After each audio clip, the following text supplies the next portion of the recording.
नमस्कार प्यारे बच्चों। आज हम पाठ 6 अनोखा वरदान करने जा रहे हैं। अनोखा वरदान एक कहानी है और इसमें एक बुद्धिमान नवयुवक के बारे में बताया गया है जिसने अपने बुद्धि के बल पर वे सब कुछ प्राप्त कर लिया जो उसे चाहिए था। तो आइए शुरू करते हैं कहानी अनोखा वरदान। विजय सिंह नाम का एक राजा था। वह अपनी प्रजा का बहुत ध्यान रखता था। एक बार वह तूफानी रात में घोड़े पर सवार होकर एक तंग से रास्ते से जा रहा था। वह भेष बदले हुए था। भेष बदलना, भेष का अर्थ होते हैं रूप। और तूफानी रात ऐसी रात जिसमें बहुत ज़्यादा तेज़ बारिश हो रही हो और आंधी हो, ऐसी रात को बोलते हैं तूफानी रात। मामूली कपड़े पहनकर जनता के बीच जाकर उनका हाल चाल पूछना उसका नियम था। तो वे मामूली कपड़े पहनकर जनता के बीच जाता था और उनका हाल चाल पूछता था। एक रात राजा भेष बदल कर जा रहा था, तभी वर्षा होने लगी। कुछ ही देर में वह बिल्कुल भीग गया, बिल्कुल गीला हो गया। परंतु उसे इसकी चिंता नहीं थी। उसे अंधेरे की भी परवाह नहीं थी। वह धीमे धीमे का अर्थ होते धीरे धीरे लेकिन सावधानी से चल रहा था। उसके घोड़े का पीछा करते हुए डाकू भी चुपके चुपके चले जा रहे थे। डाकू राजा के शानदार घोड़े पर हाथ साफ करना चाहते थे। हाथ साफ करना होता है चुराना चाहते थे, हथियाना चाहते थे राजा के घोड़े को डाकू। अचानक डाकुओं ने राजा को घेर लिया। राजा एक बार तो सकते में आ गया, मगर वह घबराया नहीं। अचानक से जब उसने डाकुओं को देखा तो वो एकदम से हैरान हो गया, सकते में आ गया, लेकिन वे घबराया नहीं। वह बच निकलने की तरकीब सोच ही रहा था कि उसके घोड़े का खुर सड़क के गड्ढे में फंस गया। घोड़े का खुर अर्थात घोड़े का जो पाँव था वो सड़क के गड्ढे में फंस गया। डाकू अभी राजा पर लपकने ही वाले थे कि एक ओर से 6 नौजवान वहां आ पहुंचे। नौजवान होते हैं नवयुवक, नए जवान जो लोग होते हैं उन्हें कहते हैं नौजवान, यंग पीपल। उन्होंने देखा कि एक आदमी मुसीबत में है। उन्होंने डाकुओं पर हमला किया। पीछे से अचानक हमला हुआ तो डाकुओं का ध्यान बंट गया और इस प्रकार राजा बच निकला। राजा जहाँ भी भेष बदल कर जाता था उसके पीछे पीछे कुछ दूरी पर उसके चुने हुए अंगरक्षक भी रहते थे। थोड़ी देर बाद राजा के अंगरक्षकों का दल भी आ पहुंचा। उन्होंने सभी डाकुओं को बंदी बना लिया। अंगरक्षक होते हैं बेटा जो राजा की रक्षा करने के लिए उसके साथ में सैनिक रहते थे, उन्हें कहते हैं अंगरक्षक, और इसको इंग्लिश में आप बॉडीगार्ड कहते हैं। राजा उन नवयुवकों से बड़ा प्रसन्न था। प्रसन्न का अर्थ होता है खुश होना, क्योंकि बिना यह जाने कि वह राजा है उन्होंने डाकुओं से उसकी रक्षा की थी। राजा ने उन्हें बहुत बहुत धन्यवाद दिया और कहा कि वे उसके साथ महल तक चलें। भोर होने पर, भोर अर्थात सुबह, भोर का अर्थ होता है बेटा सुबह, होने पर रात की घटना का समाचार सब जगह फैल गया। सारी प्रजा खुश थी कि डाकू उनके राजा का बाल बांका ना कर सके। बाल बांका ना कर सके, बाल बांका ना कर सकना एक मुहावरा है, इसका अर्थ होता है कुछ भी ना बिगाड़ सके। राज्य परिवार के लोगों, मंत्रियों, दरबारियों और सारी जनता ने नवयुवकों के साहस की प्रशंसा की। सब ने नवयुवकों की बहुत तारीफ की। प्रशंसा का अर्थ होता है तारीफ करना। अगले दिन दरबार में इन नौजवानों को राजा के सामने लाया गया। राजा ने अपने सिंहासन से उतरकर उन्हें गले से लगाया और मनचाहा पुरस्कार मांगने को कहा। राजा ने कहा, आप बारी बारी जो चाहे मांगो। अगर मेरे बस के बाहर ना हुआ तो मैं इसी समय आपकी कोई भी इच्छा पूरी कर दूंगा। उन 6 में से सबसे बड़ा था। राजा ने पहले उसी से पूछा। एक पल के लिए उसने सोचा और फिर कहा, महाराज, बहुत दिनों से मेरी लालसा थी। लालसा का अर्थ होता है बेटा इच्छा, कि मेरे पास आराम से रहने के लिए एक घर हो। मुझे बस एक अच्छा सा मकान चाहिए। राजा ने उसी समय उस नौजवान के लिए एक आलीशान भवन बनाने की आज्ञा दे दी। आलीशान का अर्थ होता है भव्य, बहुत बड़ा भवन, मकान।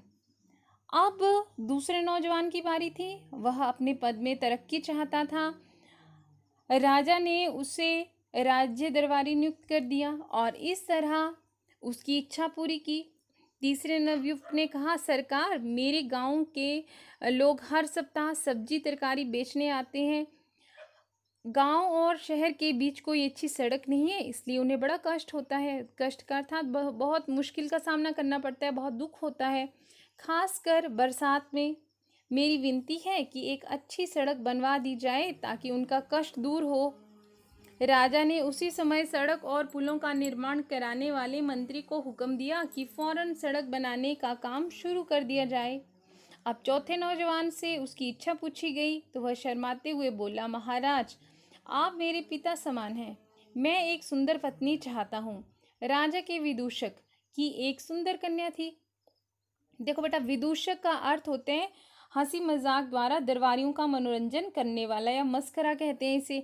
देखो बेटा, आजकल के समय में मनोरंजन के बहुत से साधन हैं, जैसे टीवी है, मोबाइल है, या और भी बहुत सी साधन हैं मनोरंजन के। लेकिन प्राचीन समय में, पुराने समय में ऐसा कुछ नहीं था। तो तब मनोरंजन का साधन ऐसे राजा लोग ऐसे रखते थे कि उन्होंने दरबार में ही एक ऐसा आदमी नियुक्त किया होता था जो अपनी बातों के द्वारा या फिर किसी दूसरे का नकल करके सब लोगों का मनोरंजन करता था, सबको खुश करता था। तो उसे कहते हैं विदूषक।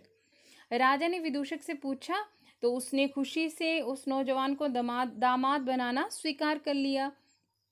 पांचवें नौजवान ने धन मांगा। उसी समय बोरों में सोना भरकर उसे भी धन दे दिया गया। अब छठे की बारी थी। उसने कहा, महाराज, मेरी बस यही इच्छा है कि जब तक मैं और आप जीवित रहें, वर्ष में एक दिन आप मेरे यहाँ अतिथि बनकर आएं। अतिथि होता है बेटा मेहमान।